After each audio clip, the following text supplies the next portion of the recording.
Hey, a little bit late, but they were playing games on me, okay? I wasn't ready for AMD to release freaking before the market opened, okay? I wasn't ready for it. But here we are talking about AMD, which, by the way, as a result of earnings, was down 4%. We'll take a look at those earnings and see if that's necessarily warranted. Let's take a peek. So, let's take a look. From a non-GAAP EPS standpoint, 41 cents beats by 6 cents. And a GAAP standpoint, 32 cents beats by 2 cents. Pretty nice. I mean, that's good. Beat on profitability. You love to see that. Yeah, those are good numbers from that aspect. The revenue line of 2.8 billion, up 55.6% year over year, is big. It's big. Beat by 240 million. That's a nice beat. I mean, that's a nice beat for them. That's pretty solid numbers. Gross margin of 44% versus a consensus of 44. Nice. And as far as guidance is concerned, they're expecting Q4 revenue in a range of around 3 billion versus a consensus of 2.62. So what you're telling me pretty much is I think they've beat on every aspect, and you can't deny that. Every aspect of earnings, top line, bottom line, and guidance, they beat it all. Now, the only reason I could see a potential sell-off is, well, there's some news we'll obviously get into here in a second that they released as far as is concerned. But I think there's a chance maybe people thought the earnings somehow weren't good enough. I don't know. It's incredible guidance, good beat on revenue and profitability. So maybe investors thought the stock was getting a little bit too highly valued. Maybe that's why there's a sell-off. I don't know. Let's see. Yeah, expected 41% revenue increase on the year compared to 32% prior. That's incredible. Non-GAAP margin expected to be 45, consistent with that as well. So massive beats. So revenue for computing and graphics totaled 1.67 billion. Obviously, the major portion of their business versus a consensus of 1.49, up 22% quarter over quarter and 31% year over year. Really nice stuff. Significant increase in Ryzen processor sales. Graphics sales were down on the year, but improved from Q2. Enterprise, embedded and semi-custom was 1.13 billion versus 1.06 billion estimate.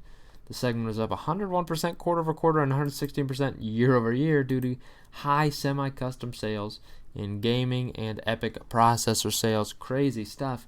And you see obviously a lot of that with this quarter going on, and the potential not only for gaming units as far as computers are concerned, but the new consoles released as well. I mean, there's coming to be released. Good stuff.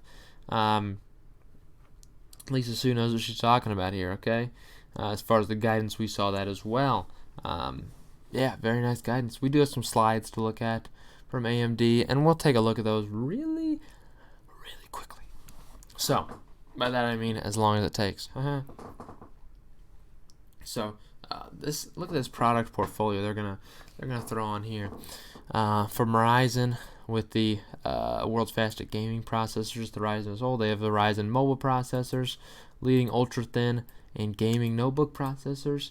The Ryzen Threadripper, which is unmatched high-end desktop with 64 Zen 2 cores, baby. AMD Radeon, which is performance and power efficiency with RDNA architecture, and then the EPYC processor with up to 64 Zen 2 cores with up to 50% lower TCO. I mean, look at this stuff. These are leaders. AMD's processors are quite incredible. I think you can't deny that based off the product selection you have for them. They make a mean product. Revenue, obviously, as we saw there, driven by enterprises, embedded and semi-customs, and computing and graphics segment. Obviously, both segments really just saw good growth there. Gross margin, nice to see that as well. Strong profitability, as they mentioned there too. I would agree. I mean, good numbers there. Gross profit of 1.23 billion. Net income of 390 million. I mean, that's good numbers.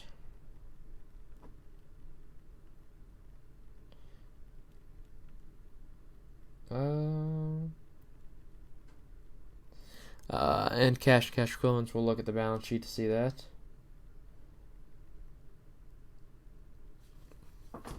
Operating cash flow $339 million. Good to see that. Computing and graphics segment. Record quarterly client processor revenue driven by the highest ever quarterly mobile processor unit ship. Mobile processors, new phones, baby, new phones coming out. That's all I'm gonna say. And tablets again. They've got some good stuff here.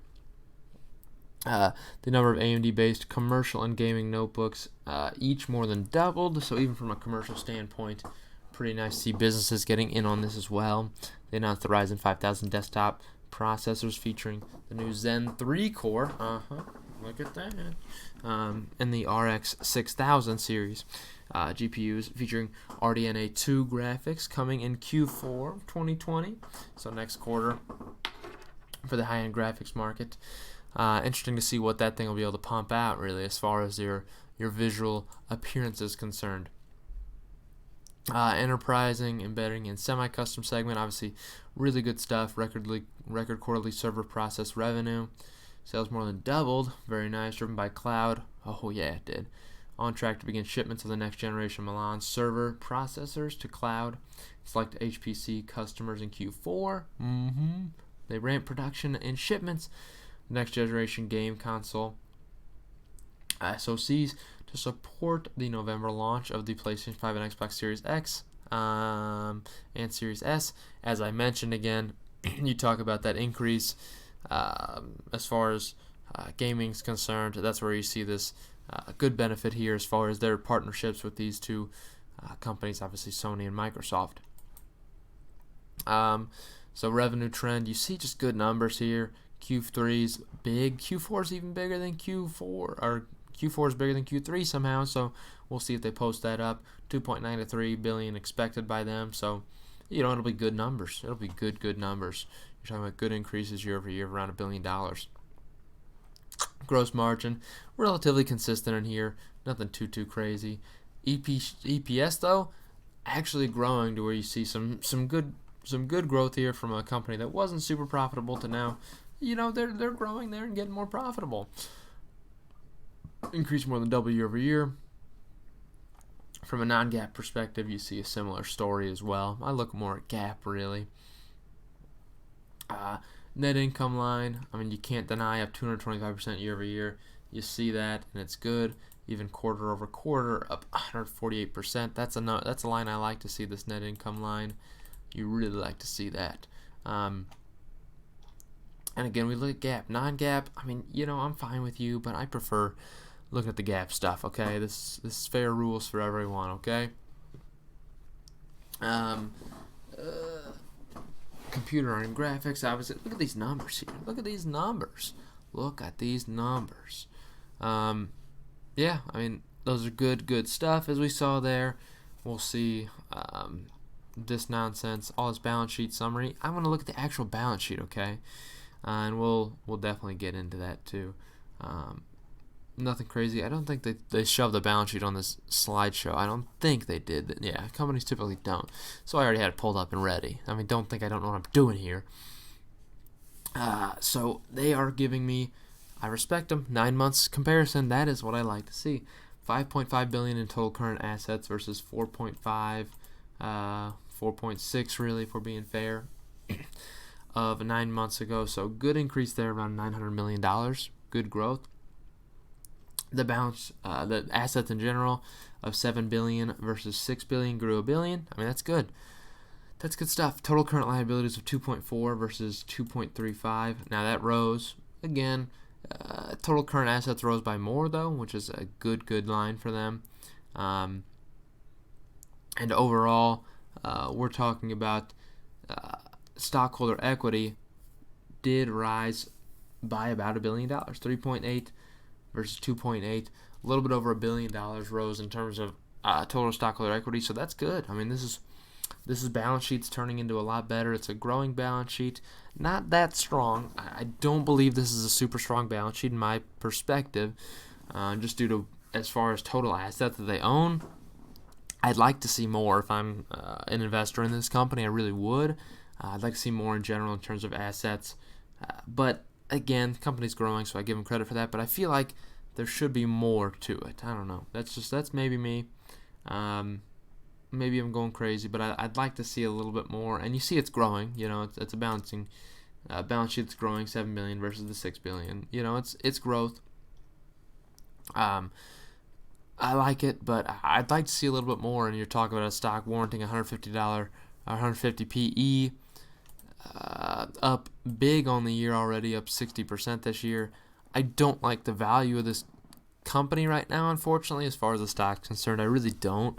I hate to say that, and again, you could say I'm butthurt because I didn't get in on it, which, you know, it's fair if you wanted to say that, but I don't really see massive upside from here. I do think there's plenty of room to grow, plenty of room for upside, but just for the short-term perspective of the market, I don't see this outperforming the next 3 months in my perspective, and I could be 100% wrong in that aspect. But just the fact that it's down off of an earnings that was actually a really good earnings report just shows me I think that maybe investors might move on for a little bit, and they could come back. Obviously, maybe people are starting to take profits on this. Just a thought, and I could be wrong, but still hope you enjoyed and you have a great day.